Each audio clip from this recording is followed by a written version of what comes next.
ټولو خویندو او ورونو ته سلامونه وړاندې کوم. زه رحیم صدیقي. الله دې وکړي چې ټوله د روغ او جوړ یې. لکه څرنګه تاسو ته معلومات دی چې زیاتره اوازې دي چې د آی سی سی او د افغانستان کرکټ بورډ چې کوم مشران دي غونډه لري او په دغې غونډه کې مهمې پریکړې کیږي. بالکل صحیح خبره ده. تقریبا دا غونډه به نن وشي انشاءالله. تقریبا د افغانستان په وخت 4 بجې. بیا زیاتره دا اوازې وي چې د افغانستان کرکټ ټور کې خطر دی. ګوره بالکل چې کله یو نظام بدل شي آی سی سی دا نه چې آی سی سی ستا اوس دا نوی نظام راغلی دی ستا کرکټ باندې صرف توجه وي چې ستا کرکټ کې تا څه کړي دي. آیا چې ګورنمنټ کې کم کسان و پالیټکس کې کم کسان و کرکټ بورډ کې ګوتې ویلي دي که نه دي ویلي. ستا د دې نظام غم یوازې نه کوي. ستا پسې د 2 کالو راهیسې هغو کوشش نخلولی چې د افغانستان په کرکټ کې څه روان دي څه شوي دي. زه خو اول سوال کوم منت درته کوم چې کوم چارواکي دي که دغه نوي نظام والا دي که تیر نظام والا دي کرکټ پرېږدئ. کرکټ کې سیاست مه راوړئ. زمونږ لوبغاړي بیا لوبه نشي کولی. د خدای ظالمانانو لوبه نشي کولی. آی سی سی تا پسې د 2 کالو اسناد راوباسي. نن بله خبر دله دا وکړم چې نن به مهمې پرېکړې کیږي. آی سی سی ستانه د ښځو کرکټ غواړي. بله خبر دله دا وکړم چې انشاءالله آی سی سی به د افغانستان کرکټ ته کوم زیان نه رسوي. ځکه آی سی سی هغه د افغانانو مینه وکتله. ما ورسره خپله هلته انټرویو کړې ده. یو رسنۍ شیر کړې هم ده. ما ورته دغه پیغام هم ورکړی مې ګورئ که تاسو چېرته یو غلطه فیصله وکئ راتلونکي کې مې ماته معلومات دی تاسو میټینګ لرئ د افغانستان کرکټ بورډ سره. مې که تاسو چېرته یو غلطه فیصله وکئ نو ګویا تقریبا 15 میلیونه افغانانو نفوس دی. 10 میلیونه خاص کر کرکټ ګوري چې غریب خلک هم دي. ما یې په رادوګانو کې بیچارهګان کرکټ اوري. مې داسې یوه فیصله ونه کوي چې زموږ زړونه مات کوي. هغه یو کس ماته په خندا شو. هغې کې یو ښځه او یو سړی ماته په خندا شو. وی موږ ته معلومات دی دا زه چې اخر وخت کې راتلم دې وخت کې ما سره ما انټرویو کړې وه. ما ته وی موږ ته معلومات دی چې ته وې ستا نور افغانان وو په دوبۍ کې وي دا باډي پینډ یې پرېښودلم نو تا څنګه راپرېښی و. ما وی دا خو یو ژبه غواړي چې کله تا کې جوړ جذبه یې هر څه کېږي. وی ما هغه ستاسو مینه وکتل هغه ستاسو هغه بیرغونه هم وکتل. وی موږ خپله خوشحاله شو. وی موږ دا نه غواړو چې په یو چا باندې کرکټ بند کړو. وی نور موږ پوهېږو ستاسو کرکټ بورډ سره څه وکړو. وی زموږ چې څومره همکاریان د وسه کېږي موږ کوو. وی چې څومره همکاریان زموږ وسه کېږي. بله خبر دله دا وکړم چې نن به مهمې پرېکړې کېږي. انشاءالله د افغانستان کرکټ ته به پکې څه ضرر نه رسېږي. افغانستان سره به نورې مرستې هم کوي. خو دلته خبره دلته ورانېږي. اوس میرویس اشرف هم د افغانستان د کرکټ بورډ رئیس دی او عزیزالله فضلي هم. که چېرته دا دواړه په یو ای کې دی که دواړه چېرته لاړ شي او سره د اسنادونو دلته کار روانېږي. ګوره کوم هم چې په رسمي توګه باندې زه د افغانستان کرکټ بورډ سره په رسمي ډول سوپر فین یم. ګوره بیا هم درنه خواهش کوم کوم هم چې په رسمي توګه د افغانستان کرکټ بورډ سره رئیس وي دې ورشي آی سی سی سره د میټینګ وکړي هغه اسنادونه ورته پیش کړي او د افغانستان د کرکټ دپاره کار وکړي چارې وي. بله خبر در زه وکړم تقریبا زما به یا سبا یا بل سبا بله مهمه ویډیو راشي. هغه ویډیو به تقریبا 25 منټه وي.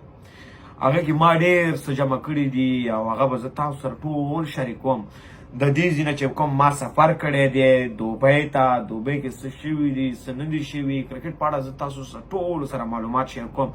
نن تقریبا زما 9 ده که 6 ورځ ده په هوټل کې دا څنګه کارونه روان دي څه شوي دي ما سره ولا ما سره ډېر ظلم شوی دی. خو خیر هغه به زه تاسو سره 25 منټه ویډیو د هغې کې اسنادونو سره زه به هر څه پیش کوم تاسو سره. زه دا وایم چې ما ته لوبغاړو ډېره زیاته مینه راکړله په یو ای کې. لوبغاړو د کور ودانې لوبغاړي به زه همیشه ملاتړ کوم راشد خان سره د ټولو لوبغاړو. خو دا کرکټ بورډ کې چې کوم کارکوونکي دي دا به ته زه راټینګوم دا ته زه صفا وایم. دا به زه تاسو سره ټولو سره هغه ویډیوګانې هم شیر کوم څه کوي څه نه کوي. دا ټولو افغانانو ته د مغزو تکلیف پیدا کوي. خو دا صرف تاسو سبا یا بل سبا صبر وکړئ. دا غر څه ما ریډي کړي دي درته. ګورئ که عزیزالله فضلي د افغانستان دپاره ښه کار وکړي ستایم. که غلط کار یې وکړي که نه اول ورته زه دلته ناست یم ولا کړي وستایم. میرویس اشرف که ښه کار وکړي ستایم. که هر یو کس راځي کرکټ کې دغه لري استعداد لري په کرکټ پوهېږي د افغانستان کرکټ ته کار کوي ځوانانو ته چانس ورکوي. ګورئ که موږ وګورو اوس T20 ورلډ کپ هم را روان دی اسیا جام هم را روان دی، انډر 19 ورلد کپ هم را روان دی، انډر 19 ایشیا کپ هم را روان دی. زمونږ کرکټ بورډ ته دا پکار دی چې په دغه باندې کارونه وکړي. راتلونکو کې چې کوم ورلد کپ دی هغه په استرالیا کې دی او پیچونه سم تیز دي. هلته ستا تیز بولینګ چلیږي. هلته به یوازې په راشد خان باندې به موږ دا وایو چې راشد خان به موږ د وکټې والي.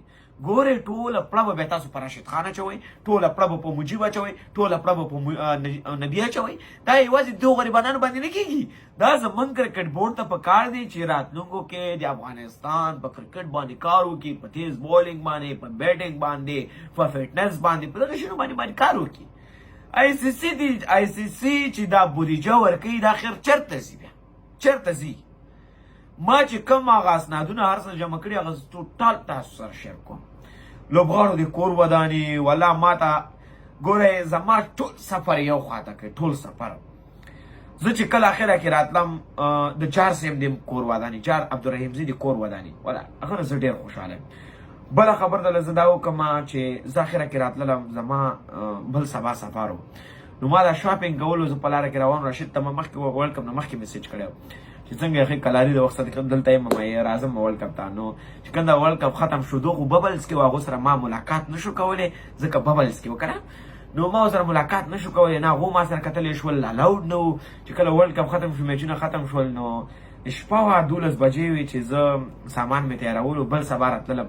په دې کې راشد میسیج وکړ چې څنګه یې ښې وي چېرته یم دلته یم، بل سبا ځم. وایي سبا زموږ مېلمانه یې. ولا دومره مې دا زړه ښه شو. بېرته مې ورته میسیج وکړ ته یو کس یې، موږ ډېر یو تقریبا 15 کسان یو، ته زموږ مېلمه شوي نه. غزل سادات رستوران دی، هلته لاړو ډوډۍ مو خوړله. زما ټول سفر یو خواته که هغه راشد چې هلته ماته مینه راکړله، ګوربز چې مینه راکړله هغه بل خواته که پاتې شو. کرکټ بورډ په اړه باندې ما هر څه چمتو کړي دي، هغه زه تاسو ته ټول دلته حاضروم انشاءالله. خو هغه ویډیو تقریبا 25 منټه ویډیو ده. نن به فیصله کېږي، دعاګانې کوئ انشاءالله، مهمه پرېکړه ده او دعاګانې به کوو او انشاءالله کوم ستونزه به نه وي. او هغه بله چې پاتې شوله ما اوسه پورې شریکول هم نه مجبور یم چې هغه شریکه کړم. او تاسو ته ښه وخت او ښې شېبې غواړم. ځان خیال ساتئ.